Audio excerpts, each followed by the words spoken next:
Praise the Lord, ஹல்லேலூயா. சீயோன் வேதாகம ஆய்விற்கு அன்போடு கூட இயேசு கிறிஸ்துவின் நாமத்தில் உங்களை வரவேற்கிறேன். இன்றைய தினத்திலும் எசேக்கியேல் தீர்க்கதரிசன புஸ்தகம் அதிகாரங்கள் 28 முதல் 30 அதிகாரங்களில் உள்ள வசனங்களை தியானிக்க சர்வவல்லமையுள்ள தேவன் தாமே நமக்கு கிருபை பாராட்டுவாராக. 28வது அதிகாரத்திலே தீருவின் ராஜாவுக்கு எதிராக தீர்க்க தரிசனம் உரைக்கப்படுகிற காரியத்தை குறித்து பார்க்கிறோம். எசேக்கியேல் தீர்க்கதரிசியை ஆண்டவராகிய தேவன் பார்த்து, மனுப்புத்திரனே, நீ தீருவின் அதிபதியை நோக்கி கர்த்தராகிய ஆண்டவர் உரைக்கிறது என்னவென்றால், உன் இருதயம் மேட்டிமை கொண்டு நான் தேவன், நான் சமுத்திரத்தின் நடுவிலே தேவாசனத்தில் விற்றிருக்கிறேன் என்று சொல்லி உன் இருதயத்தை தேவனின் இருதயத்தைப் போல ஆக்கினாலும் நீ மனுஷனை இல்லாமல் தேவனல்ல. இதோ தானியேலை பார்க்கிலும் நீ ஞானவான், இரகசியமானதொன்றும் உனக்கு மறைபொருள் அல்ல என்று ஆண்டவராகிய தேவன் தீருவுக்கு எதிரான காரியம். தீருவின் அடிப்படை பாவம் என்ன என்று சொன்னால் அது பெருமை. தேவன் பெருமையுள்ளவனுக்கு எதிர்த்து நிற்கிறார், தாழ்மையுள்ளவனுக்கோ அவர் கிருபையை கொடுக்கிறார். இங்கே இந்த தீருவுக்கு எப்படி பெருமை வந்தது என்று சொன்னால், உன் வியாபாரத்தினாலும் உன் மகா ஞானத்தினாலும் உன் பொருளை பெருக பண்ணினாய், உன் இருதயம் செல்வத்தினால் மேட்டிமையாயிற்று. எனவே தான் ஆண்டவருடைய நியாய தீர்ப்பு இந்த பெருமை நிறைந்த தீரு ராஜாவுக்கு எதிராக, தீரு அதிபதிக்கு எதிராக கடந்து வந்தது. பெருமை என்பது அடிப்படையாக சாத்தானுடைய குறம். சாத்தான் பெருமை கொண்டு ஏற்கனவே அவன் தேவதூதனாயிருந்து அந்த நிலைமையிலிருந்து தள்ளப்பட்டு விட்டான். அதை குறித்தும் இங்கே வேதம் தெரிவிக்கிறது. இந்த தீருவின் ராஜாவினுடைய பெருமை காரியம் சாத்தானுடைய பெருமை காரியத்துக்கு ஒத்ததாக இருக்கிறது. சாத்தானை குறித்து ஆண்டவராகிய தேவன் இங்கே தீர்க்க தரிசனம் சொல்கிறதை குறித்து பார்க்கிறோம். இந்த ராஜா ஏதேன் தோட்டத்தில் இருந்தவனாகவும் அபிஷேகம் பண்ணப்பட்ட கேருபாகவும் தேவதூதனாகவும் அவனில் அநியாயம் கண்டுபிடிக்கும் நாள் மட்டும் அவன் தன் வழிகளில் குறைவற்றவனாகவும் இருந்தான் என்று சொல்லி வசனங்கள் தெரிவிக்கிறதை பார்க்கிறோம். பாவம் நிறைந்த மேட்டிமையினால் தேவனுடைய பர்வதத்திலிருந்து அவன் கீழே தள்ளப்பட்டான். இதை காரியம் ஏசாயா 14வது அதிகாரத்திலும் சொல்லப்பட்டிருக்கிறது. எனவே சத்துருவிடம், பிசாசனிடம், சாத்தானிடம் காணப்படுகிறதான பெருமை, தேவனுக்கு நிகராக தன்னை உயர்த்துதல், பெருமைப்படுதல், இந்த காரியங்களிலிருந்து நாம் நம்மை காத்து கொள்ள வேண்டும். கர்த்தருடைய மகிமை உண்டாவதாக. தொடர்ந்து சீதோனுக்கு எதிராக தீர்க்க தரிசனம் சொல்லப்படுகிற காரியத்தை குறித்து பார்க்கிறோம்.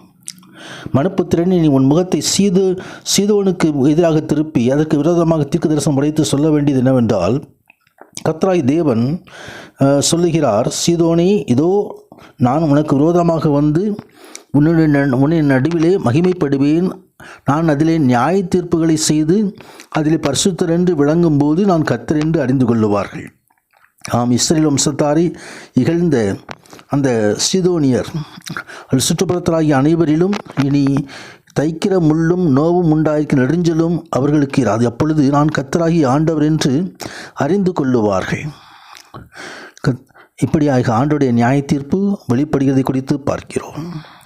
தொடர்ந்து 29வது அதிகாரத்திலே எகிப்துக்கு எதிராக தீர்க்க தரிசனம் உரைக்கப்படுகிற காரியத்தை குறித்து பார்க்கிறோம். மனுப்புத்திரனே, நீ எகிப்தின் ராஜாவாகிய பார்வோனுக்கு எதிராக உன் முகத்தை திருப்பி அவனுக்கும் எகிப்து முழுவதுக்கும் விரோதமாய் தீர்க்க தரிசனம் உரைத்து சொல்ல வேண்டியது என்று சொல்லி ஆண்டவர், எகிப்தின் ராஜாவாகிய பார்வோனே, நீ உன் நதிகளின் நடுவிலே படுத்துக்கொண்டு, என் நதி என்னுடையது, நான் அதை எனக்காக உண்டு பண்ணினேன் என்று சொல்கிற பெரிய முதலையே, இதோ நான் உனக்கு விரோதமாய் வந்து உன் வாயிலே துரடுகளை மாட்டி உன் நதிகளின் மச்சங்களை உன் செதில்களிலே ஒட்டி கொள்ளும்படி செய்து உன்னை நதிகளின் நடுவிலிருந்து தூக்கி விடுவேன்.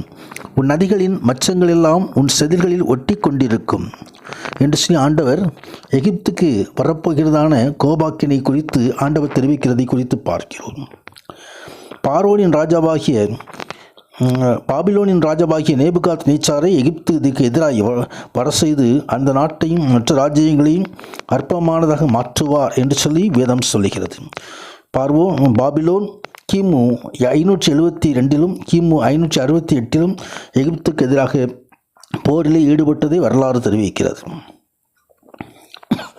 தொடர்ந்து 30வது அதிகாரத்தில் எகிப்துக்கு ஒரு விரோதமாக ஒரு புலம்பல் எழுதப்படுவதை குறித்து பார்க்கிறோம். ஐயோ, ஆபத்து நாள் வருகிறது என்று அலறுங்கள். நாள் சமீபமாக இருக்கிறது, கர்த்தருடைய நாள் சமீபமாக இருக்கிறது. மந்தாரமான நாள், அது புறஜாதிகளுக்கு வரும் காலம். பட்டயம் எகிப்திலே வரும். எகிப்திலே கொலை என்கிறவர்கள் விழும்போது எத்தியோப்பியாவிலே மகா வேதனை உண்டாயிருக்கும். அதன் ஏராளமான ஜனங்களை பிடித்து கொண்டு போவார்கள். அதன் அஸ்திபாரங்கள் நிர்மூலமாக்கப்படும். இப்படியாக ஆண்டவராகிய நியாயத்தீர்ப்பின் நாள், கர்த்தருடைய நாள் என்று அதை தெரிவிக்கப்பட்டிருக்கிறது. ஆம், கடைசி உலக முடிவின் கடைசியிலே ஆண்டவருடைய நியாயத்தீர்ப்பு நாள் வெளிப்படும் என்றும் வேதம் நமக்கு எச்சரிக்கிறது. அந்த காரியத்துக்கு இந்த எகிப்தின் அழிவு ஒரு நிழலாட்டமாக இருக்கிறதை நாம் காண முடியும். கர்த்தராகிய ஆண்டவர் சொல்கிறது என்னவென்றால், நான் நரகலான விக்கிரகங்களை அழித்து தோப்பின் சின்னங்களை ஒளிய பண்ணுவேன். இனி எகிப்தின் தேசத்தில் ஒரு அதிபதியும் இரான். நான் எகிப்து தேசத்தில் பயமுண்டாக்கி பத்ரோஸை பாழாக்கி சோவானிலே தீக்கொளுத்தி பட்டணத்திலே ஆக்கினைகளை செய்து எகிப்தின் பலனாகிய சீனின் மேல் என் உக்கிரகத்தை ஊற்றி பட்டணத்தில் ஏராளமான ஜனங்களை சங்கரிப்பேன் என்று ஆண்டவர் சொல்லுகிறார். ஆம், ஆண்டவராகிய தேவன் அவர் தாமே நியாய தீர்ப்பு கொடுக்கிற தேவன். நியாயாதிபதி வாசலண்டையில் நிற்கிறார். ஆம், இதோ அவருடைய நியாய தீர்ப்பு தேவனுடைய வீட்டிலிருந்து புறப்படுகிறதா இருக்கிறது. அவர் நீதியின் தேவன்.